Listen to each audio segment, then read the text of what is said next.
বিশ্বাসঘাতক সংযুক্ত আরব আমিরাতকে জ্বালিয়ে দিল ইরান। মুসলিম বিশ্বের সাথে বেইমানি করার শাস্তি কি হতে পারে তা চোখে আঙুল দিয়ে দেখিয়ে দিল তেহরান।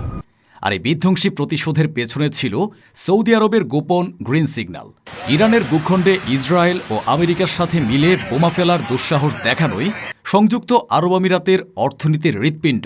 ফুজাইরাহ তেলশিল্প অঞ্চলে আজ দাউ দাউ করে জ্বলছে ইরানের পাঠানো ড্রোন ও ক্রুজ মিসাইলের আগুন। যে সংযুক্ত আরব আমিরাত ভেবেছিল ইসরায়েলের দেওয়া অজেয় আয়রন ডোম আর লেজার ভিত্তিক আয়রন বিম তাদের রক্ষা করবে, তাদের সে $1 বিলিয়ন স্বপ্ন আজ পুড়ে ছাই হয়ে গেছে। ইসরায়েলি প্রযুক্তি ইরানের ড্রোনের ঝাঁকের সামনে পুরোপুরি ব্যর্থ এবং খেলনায় পরিণত হয়েছে। ইরানের এই ভয়ঙ্কর প্রতিশোধের সামনে আজ কাঁপছে আবুধাবি থেকে তেল আবিব। কিন্তু কেন সংযুক্ত আরব আমিরাতের মতো একটি ধনী এবং শক্তিশালী মুসলিম দেশ ইরানের বিরুদ্ধে গিয়ে ইসরায়েল এবং আমেরিকার পক্ষ নিল? কি এমন ঘটেছিল যার জন্য সৌদি আরব তার দীর্ঘদিনের মিত্র এবং প্রতিবেশী আমিরাতের উপর হামলা চালানোর জন্য ইরানকে গোপন সিগন্যাল বা সবুজ সংকেত দিল? এবং ইসরায়েলের গর্ব তাদের অজেয় আয়রন ডোম ও আয়রন বিম কেন ইরানের সাধারণ শাহেদ 136 ড্রোনের সামনেও একটি কাগজের বাঘের মতো ভেঙে পড়ল? এই ভয়ঙ্কর প্রতিশোধ এবং এর পেছনের অবিশ্বাস্য ষড়যন্ত্রের পুরো গল্প জানতে ভিডিওটিতে একটি লাইক দিয়ে শেষ পর্যন্ত আমাদের সাথেই থাকুন। এই শ্বাসরুদ্ধকর নাটকের সূত্রপাত হয় যখন ইরানের রাষ্ট্রীয় গণমাধ্যম IRIB একটি বিস্ফোরক সংবাদ প্রকাশ করে। তারা জানায় এটি নিশ্চিতভাবে প্রমাণিত হয়েছে যে যুদ্ধ চলাকালীন সংযুক্ত আরব আমিরাতের কয়েকটি যুদ্ধ বিমান সরাসরি ইরানের ভূখণ্ডে বোমা হামলায় অংশ নিয়েছিল। এই খবরটি তেহরানের ক্ষমতার করিডোরে এবং সাধারণ মানুষের মধ্যে তীব্র ক্ষোভের জন্ম দেয় যে সংযুক্ত আরব আমিরাতকে ইরান এবং অন্যান্য মুসলিম দেশগুলো তাদের ভাই বলে মনে করত। তারাই কিনা মুসলিমদের সবচেয়ে বড় শত্রু জায়নবাদী ইসরায়েল এবং আমেরিকার সাথে হাত মিলিয়ে ইরানের নিরীহ মানুষের উপর বোমা ফেলেছে। এই ঘটনাকে ইরান মুসলিম উম্মার সাথে চূড়ান্ত বিশ্বাসঘাতকতা এবং জায়নবাদী নির্লজ্জ দালালি হিসেবে চিহ্নিত করে। তেহরান থেকে সর্বোচ্চ পর্যায়ের হুঁশিয়ারি দেওয়া হয়, বিশ্বাসঘাতকদের কঠোর পরিণতি ভোগ করতে হবে। আর সেই পরিণতির জন্য আরব আমিরাতকে বেশি দিন অপেক্ষা করতে হয়নি। ইরানের ঘোষণার মাত্র কয়েক ঘণ্টার মধ্যেই 4 মে 2026 রাতে ইরানের দক্ষিণাঞ্চলীয় বুশেহর এলাকায় বিভিন্ন গোপন ঘাঁটি থেকে আকাশে ডানা মেলে ঝাঁকে ঝাঁকে শাহেদ 136 কামিকাজে ড্রোন এবং 4টি বিধ্বংসী পাবেহ ক্রুজ মিসাইল। তাদের লক্ষ্য ছিল একটাই, সংযুক্ত আরব আমিরাতের অর্থনীতির হৃৎপিণ্ড ফুজাইরাহ তেল শিল্প অঞ্চল। এই অঞ্চলটি হরমুজ প্রণালীর বাইরে অবস্থিত এবং আমিরাতের তেল রপ্তানির জন্য অত্যন্ত গুরুত্বপূর্ণ।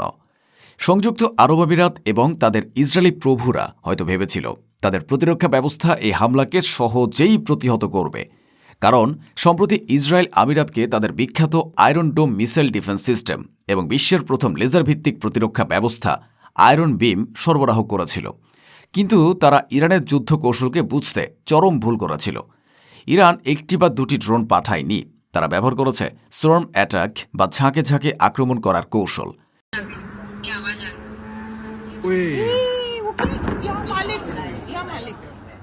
কয়েক ডজন ড্রোন একসাথে বিভিন্ন দিক থেকে বিভিন্ন উচ্চতায় উড়ে এসে আমিরাতের আকাশ প্রতিরক্ষা ব্যবস্থাকে পুরোপুরি বিহ্বল করে দেয়। আয়রন ডোম এবং আয়রন বিম কয়েকটি ড্রোনকে ভূপাতিত করতে সক্ষম হলেও বেশিরভাগ ড্রোনই তাদের প্রতিরক্ষা ব্যবস্থাকে ফাঁকি দিয়ে নির্ভুলভাবে লক্ষ্যবস্তুতে আঘাত হানে। ফুজাইরাহের মিডিয়া অফিস এবং আন্তর্জাতিক সংবাদ মাধ্যমগুলো নিশ্চিত করে ইরানি ড্রোনের আঘাতে ফুজাইরাহ অয়েল ইন্ডাস্ট্রি জোনের একটি বিশাল অংশে ভয়াবহ আগুন লেগে যায়। রাতের আকাশে সেই আগুনের লেলিহান শিখা বহু দূর থেকে দেখা যাচ্ছিল। আরব আমিরাত জুড়ে বেজে ওঠে মিসাইল অ্যালার্টের সাইরেন। এটি ছিল শুধু আমিরাতের জন্য নয়, ইসরায়েলের জন্যও এক চরম অপমান। তাদের $1 বিলিয়ন অজেয় প্রযুক্তি ইরানের সাধারণ ড্রোনের সামনে একটি কাগজের খেলনার মতো ব্যর্থ প্রমাণিত হল। কিন্তু এখন আসা যাক এই নাটকের সবচেয়ে চাঞ্চল্যকর এবং ষড়যন্ত্রমূলক অংশে। কেন সৌদি আরব, যারা এতদিন ধরে আমিরাতের সবচেয়ে বড় মিত্র হিসেবে পরিচিত ছিল, তারা এ হামলায় ইরানকে গোপন সমর্থন দিল? এর উত্তর লুকিয়ে আছে মধ্যপ্রাচ্যের নতুন ক্ষমতার সমীকরণের মধ্যে। মিডল ইস্ট আয়ের মতো আন্তর্জাতিক গণমাধ্যমের ভেতরের সূত্র অনুযায়ী সাম্প্রতিক সময়ে সংযুক্ত আরব আমিরাত আঞ্চলিক নেতা হওয়ার জন্য সৌদি আরবের প্রভাবকে চ্যালেঞ্জ করেছিল। ইয়েমেন যুদ্ধ, আফ্রিকার হর্ন এবং অন্যান্য ইস্যুতে আমিরাতের স্বাধীন পররাষ্ট্র নীতি রিয়াদের জন্য মাথা ব্যথার কারণ হয়ে দাঁড়িয়েছিল। সৌদি ক্রাউন প্রিন্স মোহাম্মদ বিন সালমান এ সুযোগটি গ্রহণ করেন তার আঞ্চলিক প্রতিদ্বন্দ্বী আমিরাতকে একটি শিক্ষা দেওয়ার জন্য।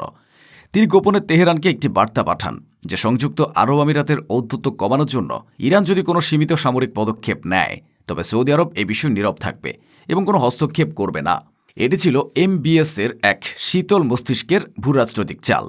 এর মাধ্যমে সৌদি আরব একদিকে তার প্রতিদ্বন্দ্বী আমিরাতকে দুর্বল করে দিল, আবার অন্যদিকে ইরানের সাথে তার সদ্য হওয়া বন্ধুত্বকে আরও মজবুত করল। ইরানের হামলায় বিধ্বস্ত হওয়ার পর সংযুক্ত আরব আমিরাত এক ভয়ঙ্কর ফাঁদে পড়েছে। তাদের কর্মকর্তারা এখন এক্স এবং আন্তর্জাতিক সোশ্যাল মিডিয়ায় কঠোর প্রতিশোধের এবং ইরানের জন্য একটি কঠিন রাতের হুমকি দিচ্ছে। আমিরাতের প্রতিরক্ষা কমিটির চেয়ারম্যান আলী আল নুয়াইমি তড়িঘড়ি করে ইসরায়েলে তার প্রতিপক্ষকে ফোন করে বলেছেন, আমরা চুপ থাকতে পারি না। কিন্তু সবাই জানে এটি একটি ফাঁফা হুমকি। একা ইরানের সামরিক শক্তির সামনে দাঁড়ানোর ক্ষমতা সংযুক্ত আরব আমিরাতের নেই। তাই তারা এখন তাদের শেষ আশ্রয় আমেরিকার দিকে তাকিয়ে আছে। আমেরিকার একটি সূত্র CNN-কে জানিয়েছে তারা আশা করছে আমেরিকা বা ইসরায়েল আগামী 24 ঘন্টার মধ্যে ইরানের উপর একটি বড় ধরনের পাল্টা হামলা চালাবে। এর মানে হলো বিশ্বাসঘাতকতা করে ইরানের উপর বোমা ফেলার পর আমিরাত এখন চাইছে আমেরিকা তাদের হয়ে এই প্রতিশোধের যুদ্ধটা লড়ুক।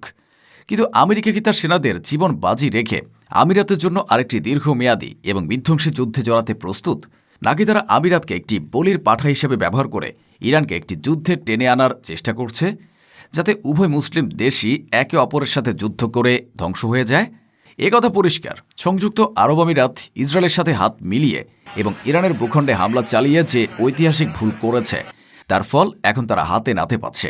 এ ঘটনা প্রমাণ করে মধ্যপ্রাচ্যে এখন এক নতুন সমীকরণ তৈরি হয়েছে, যেখানে আমেরিকার প্রভাব কমছে এবং সৌদি, ইরান, চীন, রাশিয়া অক্ষশক্তি ধীরে ধীরে এ অঞ্চলের ভাগ্য নির্ধারণ করতে চলেছে। বিশ্বাসঘাতকতার পরিণতি হয় ভয়াবহ এবং ইতিহাস কাউকে ক্ষমা করে না। এখন প্রশ্ন আপনাদের কাছে, আপনারা কি মনে করেন মুসলিম বিশ্বের সাথে বিশ্বাসঘাতকতা করার জন্য সংযুক্ত আরব আমিরাতের এই শাস্তি পাওয়া কি ন্যায্য ছিল, এবং সৌদি আরবের এই গ্রিন সিগন্যাল দেওয়া কি একটি সঠিক এবং দূরদর্শী রাজনৈতিক পদক্ষেপ? কমেন্টে আপনার মূল্যবান মতামত জানিয়ে ইরানের এ সাহসী এবং সময়োপযোগী পদক্ষেপের প্রতি আপনার সমর্থন জানান।